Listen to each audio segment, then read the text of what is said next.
Do you remember your first opponent? No, but I remember the first There he match. is.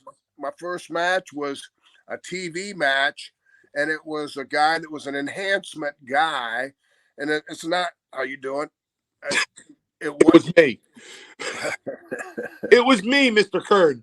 I was your first match. I'm Mario Mancini. I'm your debut match in the WWF. Well, see, it wasn't, it wasn't wasn't nothing in it, and I'm not trying to beg off, but it wasn't anything personal. It was just that you weren't like a main character, and I was a new guy, and so you're excited. I'm excited. And I remember we had a really good match, and, just back and forth. But when I got back, it was shortly thereafter, and I think it was the very next week, and Vince pulled me aside, and he said, "Hey, what are you doing?" He said, "You went out there and wrestled.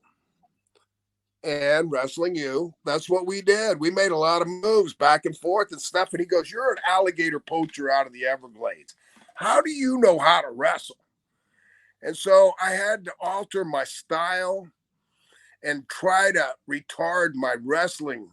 And that's the only way I'd ever worked before, was more Florida style wrestling, Georgia style wrestling, and NWA. And so I had to just basically back off.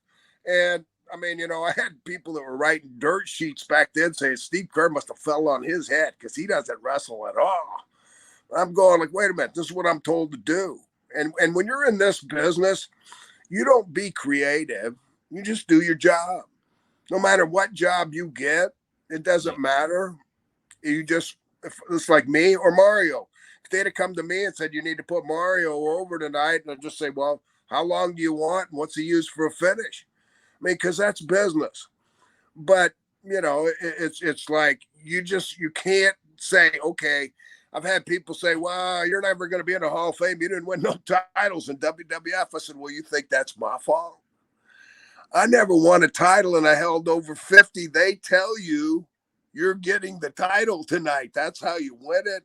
And then they tell you you're losing it." So I'm going, now I'm responsible. They said, "Well, if you'd have done better." I said, "Well, if I'd have been the booker, I'd have beat Hogan the first week I was there. I'd have beat Ultimate Warrior, made him tap out.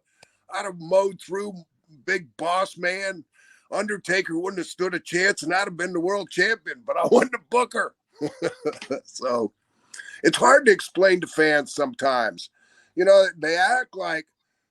sometimes act like they know what's going on, but then sometimes they hit you with something that is so, "Oh, you didn't earn that." Well, wait a minute. It's not on a merit thing. This isn't professional baseball or football or hockey. It's not like you're going to be in the Hall of Fame because of how many home runs you had. It's a very political business. So you have to explain it sometimes.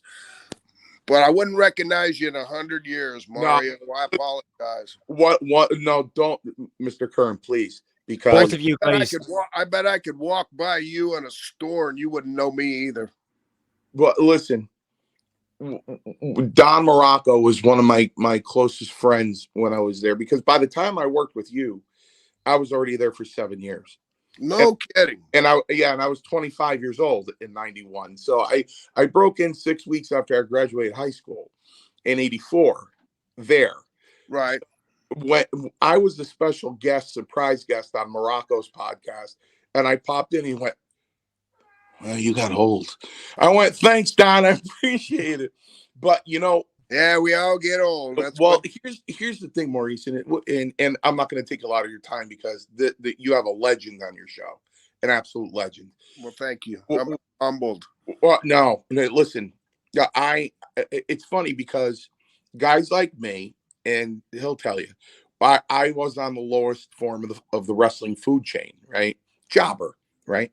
So I don't like being called an enhancement talent because I'm not a human Viagra, right? So I'm a jobber. Okay. So I don't like calling people jobbers. No, I like it's almost like calling them a jabroni. I mean, and he was right. I did a lot of jobs in my career. Well, yeah. Fortunately for me, they weren't all my jobs, to put people over. But somebody got to lose. And I always looked at it like, just pay me. He's right. I did get excited because in that match, he said, "Go over the top." I went, "Woo! I haven't been over the top in a long time on TV." I flew right over the top rope, you know. I'll But help you. you know, for me, you know, I do Maurice's podcast once a month, and I own Paradise Alley Pro Wrestling, which is a wrestling school and promotion with Paul Roma, Right. and you know what kills me is, and I always say my opinion, and I tell the truth. It's my truth anyway. You know, you have a guy like Steve Kern that comes into New York,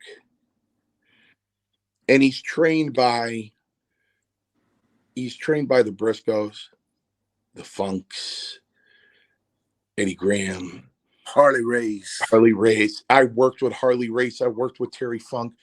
It's like getting Master skillsman. right. It's like getting trained by how to hit by Ruth, Gehrig, and DiMaggio, right? Absolutely.